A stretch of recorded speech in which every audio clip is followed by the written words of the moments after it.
Hi everyone, welcome to my channel.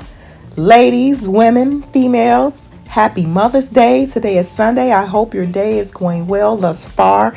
I'm not sure where any of you all are at in the world, but I know everybody is somewhere.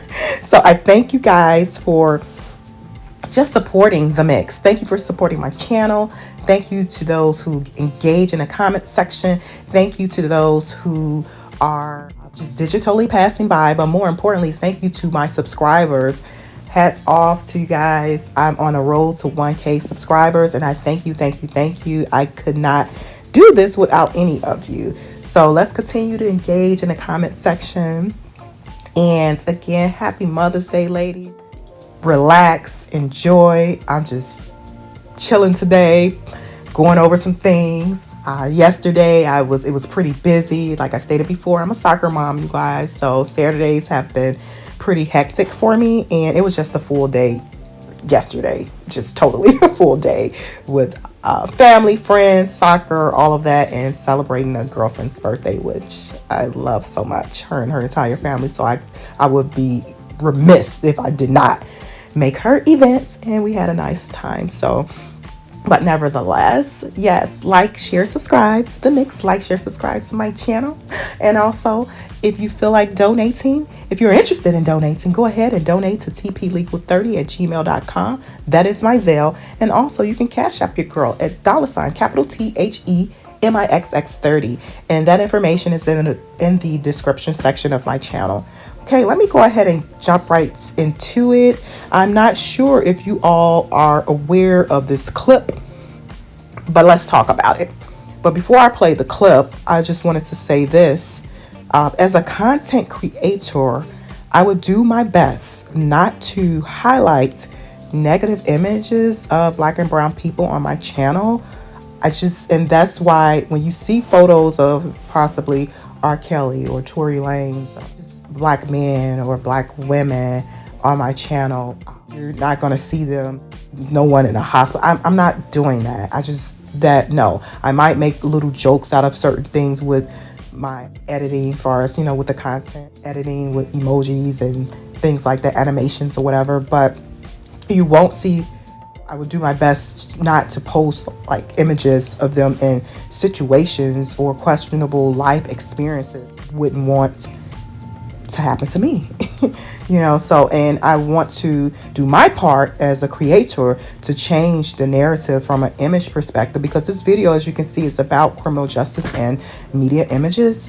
So while diving into this space now as a content creator, I'm learning so much and becoming emotional and passionate in a sense about certain things. But in my opinion, I do believe criminal justice and media images ties into one another, and that shapes sometimes the narrative when it comes to other cultures looking at Black and brown people, whether it be negative images they see on the news or videos and compromising positions, or they're just looking like they're creep, or that we're all human, and other cultures experience issues as well, questionable life experiences as well, bad choices as well. So you don't see that. I'm going to go ahead and play this clip so I can give you all a sense of where I'm coming from. And however, at the end of the day, there are some questionable topics I will continue to cover, but again, I will do my best. Again, I'm not perfect. I would do my best not to just have those type of salacious, I guess that's the term, salacious images out there. I just know that's just not the energy I want to bring over here on my channel, The Mix. And again, this is a multifaceted channel, and I'm coming to you with a variety of topics and discussions, from technology to gym experiences, health and wellness, travel experiences, things of that nature, things that I may offer up to you all just to probably try, or maybe think about to maybe incorporate in your life or your day-to-day activities if it is feasible or doable for you, for your situation. So, at the end of the day, we all make our own choices, but just to share some things and to help shape the narrative when it comes to black and brown people. And then also too, from a political perspective, I want to dive more into all of that, because that ties into criminal justice as well. That ties into your life experience as well. That ties into your finances as well, politics. So I want to just help everyone in a sense, and that's why I have my channel, so I can share things and my perspective and opinion in a lot of different areas. It's a mixture of things. That's why it's called the mix, a mixture of things. So,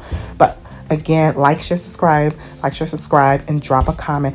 But let me go ahead and share this clip with you guys, and then I'll come back with my perspective and opinion. Studies on this. Local news overrepresents black folks as perpetrators, overrepresents white folks as victims. So the message that gets sent is they're dangerous, and specifically to you. They're going to hurt you. So therefore, we want to keep them on that side of town. We want to keep their children in those schools over there. We don't want to work around them. We don't want to live around them, et cetera, et cetera. So I think that message comes through loud and clear in the way that media represents people of color. Whenever we, thinking about Tamir Rice, the 12-year-old child that was shot in Cleveland by police, when that happened, what did they do? The first news story in Cleveland that made a big splash was about Tamir Rice's parents and the history of domestic abuse and criminality among his parents, not about the cop that killed him. We talk worse about black victims than we do white killers. What did we say about Ted Bundy? Oh, he was so smart, and he was so quiet, and he always seemed so nice. Every time one of these white boys goes and shoots up a school, what do we say? We had no idea he was going to do this. So we talk better, we have more sympathy for white folks who commit mass murder, bury bodies under the house, cook them up in a soup pot, and eat them, right, than we do black folks who were killed by police. We start digging for every bad thing they ever did. We want to know if they had a juvenile record. We want to know if they'd ever been arrested. That's what the media does. And until that changes, I'm afraid white folks will stay in denial, and it'll be very hard for us to move forward, whether we're talking about cops or just average everyday folks. There have been studies on this. Local news overrepresents. Okay, you guys. So what are your thoughts? Like, share, subscribe to the mix. Like, share, subscribe. What are your thoughts on that clip? Some of you may have already saw this. Shout out to my sister for sharing that with me. I believe I've seen it before too. It's like a reel or something, or maybe it's on TikTok. I don't know, but I found this clip quite interesting, and not only quite interesting, it is the truth. It is definitely the truth when it comes to how black and brown people are portrayed in the media, black people, and how white people are portrayed in the media who commit the same type of crimes, or far worse. They're portrayed as victims, and how the media shapes the narrative. They put up their when it comes to the non-melanated. Yeah, that's something I forgot where I heard that from, but you might hear me say non-melanated, so you get my point. So when it comes to the non-melanated community, when they commit crimes, the judges can relate, the media can relate. All this ties into criminal justice and media images. And then if you think about it, if the person goes to trial, goes through the criminal justice process, when it comes to a black defendant, they're looked at as, and they could have made a legit mistake, and also they could have actually not did the crime, but they're being looked at because of their background. What the media put out about them, like you mentioned Tamir Rice situation story. They brought up his past when that was a baby that was murdered by law enforcement. Let's just keep it honest, keep it transparent. So the disparities in the criminal justice system, the disparities in the media, it all goes hand in hand. What are your thoughts, though, on that clip? Drop a comment. Let me know your thoughts. And this all ties into when it comes to like the Tory Lanez, the Bill Cosby, R. Kelly. Yes, it does. It ties into all of that with what the media portrays. I've even read an article and it said something like the disgraced singer or disgrace. It's like, come on now. I didn't hear the same about, unless I missed that article, about Harvey Weinstein, about the other, criminals, or Jeffrey Dahmer. It's like a fascination with the non-melanated criminals.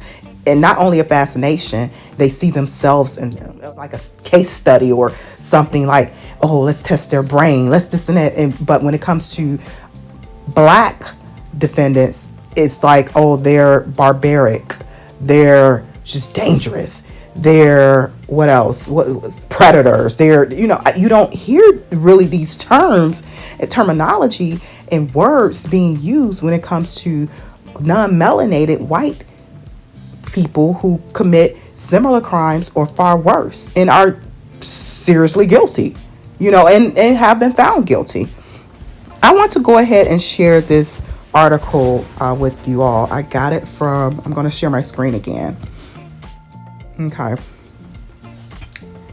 As you all heard in previous videos, I'm not really huge on statistics and studies, but I don't use it as a one and done with things, because to me, there's a lot that goes into coming up with these polls, these data, these studies, and it just depends. But in this sense, and for information purposes only, when connecting the dots to what this topic is about, I came across the NAACP Legal Defense Fund.org, their website, and I just found that this was interesting, how racism in the courtroom produces wrongful convictions and mass incarceration. Yes, and again, it ties into this topic. And I found it to be quite interesting as well. I don't know when this article was written, none of that, but you can head on, browse their website, and have at it. Nevertheless, I'm going to read some excerpts from this, and this is for information and commentary purposes only. In recent years, police violence and militarization have been under a microscope. For many Americans, it is now frighteningly clear that police consider black people suspects when sitting in their backyards, failing to signal, and simply going about many daily life activities, and that this racial targeting too often results in callous abuse, unjust imprisonment, and senseless killings at law enforcement's hands. Okay, that's that. But I'm going to go ahead and jump down here. Discrimination in juror selection. While some Americans may wonder why they are asked to perform jury duty, juries are an indispensable part of ensuring fairness in trials. Yet, although the Sixth Amendment to the United States Constitution promises a public fair trial by an impartial jury, this promise is a false one for many black people charged with crimes. During jury selection, a process known as voir dire, I remember this, I never could really pronounce this in school, it's taking legal classes. Both the prosecution and defense can strike potential jurors they believe are unfit to serve. Attorneys can justify a juror strike using several reasons, including citing biases that might cloud an individual's ability to provide a fair verdict. Okay, let me pause right here. Go back to the R. Kelly's New York appeals case. If you all read the brief, and I haven't read the entire brief, I'm like halfway through it. I did 2 videos on it, so head on over to my video section. I'm going to do a final one as well. I want to do more of a deeper dive into the last part of the brief, but nevertheless, the jurors in his case, yes, they saw the documentary, and they basically stated too that they couldn't be fair, but for some reason they remained as a juror. I didn't get that. So his attorneys, again, were crap. His attorneys at that trial in New York were crap. So again, that's just an example. If you read the appeals brief, it states that the jurors basically stated that they couldn't be fair. A couple of the jurors or something like that. Don't quote me on that, but you have to read it for yourself. But yeah, so that's just an example. Like I said, okay, and let me continue. However, attorneys on each side are also given a set number of preemptory challenges where they are not required to explain why they like a specific juror struck from the roster. While challenges are limited, prosecutors often abuse this process to strike black jurors, partially when the defendant is black. even though it's illegal to strike a juror based on their race or ethnicity. Wow. And one of the most egregious and infamous examples of this kind of systematic discrimination, former Mississippi District Attorney Doug Evans struck black jurors 4.4 times more frequently than white jurors over the course of his nearly 30-year career. This is and this is my first time like really reading this. I'm going off the fly with this entire video, but I found this to be interesting and something that I could reference to tie into this. Under Evans' authority, defendant Curtis Flowers, who is black, faced 6 trials for the same charge. What? Each resulting in a hung jury or a reverse conviction due to prosecutorial misconduct. Remember, I was telling you guys, Tory Lanez case, Daystar Peterson. During those 6 trials, Evans removed 41 of 42 potential black jurors and struck them 20 times more frequently than white jurors. So if this doesn't give you all an indication, and I've stated too before on previous videos, when you look at my previous R. Kelly videos, yes, we have the laws, statutes from local to federal, but what's more important that really shapes all of this is the key players. The key players meaning the attorneys, who are the prosecutors, the defense attorneys, or the public defenders, and the judges, and also law enforcement officers. These are the key players who are supposed to act or conduct themselves ethically while prosecuting someone. Coloring inside the lines, and you'll hear that a lot on my videos too. Coloring inside the lines, and I've made a reference about coloring inside the lines before in some of my other videos. How there is an example where it was a civil case, and like I stated in a past video, I had direct contact with said attorney, and I'm like, oh, okay, what is the likelihood that we will prevail in this case? And it was a civil whatever. So he was like, oh, don't worry about it, I know the judge. What?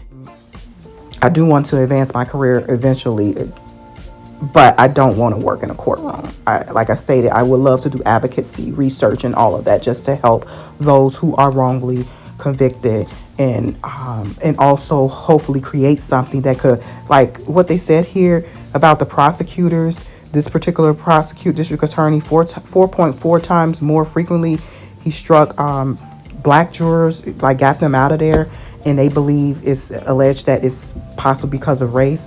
I would like to monitor stuff like that.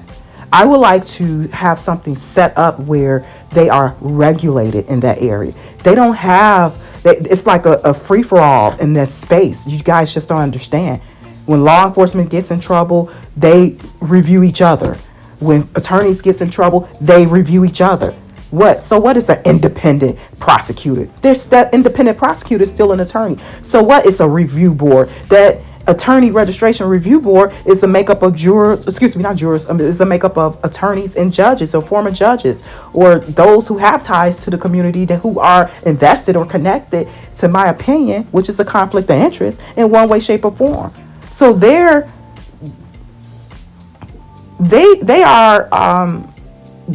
administering consequences to one another. Stop sharing my screen. Yeah, they are administering consequences to one another. So to me, that's a conflict of interest. But yeah, if I do ever wish to just spend a couple 2 to 3 years in school again, it would be at a higher level for a law degree, but I wouldn't want to be in no courtroom. Like I said before, I definitely don't want to do that. I want to be the regulator, to regulate all of that, to hold them all accountable, to try to help make the system or transform the system and make it better, because it is the key players. We have the laws, we have the statute. It's the key players that shape the narrative. It's the key players that do not color inside the line. You have misconduct, you have ethics, integrity that's highly questionable in this space. So yeah, what are your thoughts? I just found this clip to be quite interesting. And I do believe I've seen it before. But some of you may have seen it. What are your thoughts? Like, share, subscribe to my channel. Like, share, subscribe to my channel. And like the guy was stating, and when it comes to me and these images, so you have these images. Let's give an example. Tory Lanez case. Excuse me, Mr. Daystar Peterson, because that is his government name. Look at his case. Look at his case. They're putting up rap lyrics, tattoos, photos of firearm tattoos on his body. What does that have to do? Images. And where did they get those images from? Come on now. It's people who have images of firearms. They probably don't even own one or never shot one. They just may like it. But it's the same thing portrayed for the non-melanated community, image-wise, or when they get inside of a courtroom, or what the media. Come on. This is why the disparities. This is why. Free R. Kelly. This is why it was free Bill Cosby. This is why free Daystar Peterson. And so on and so on. No, it's not fair. But let me know your thoughts. Let's get the discussion going down in the comment section. I hope you all find this information well. Like, share, subscribe to my channel. If you're interested in donating, go ahead and zelle your girl at tplegal30@gmail.com. Or you can cash out me at $THEMIXX30. I will talk to you all soon. Again, happy Mother's Day, ladies, and enjoy your day. Bye.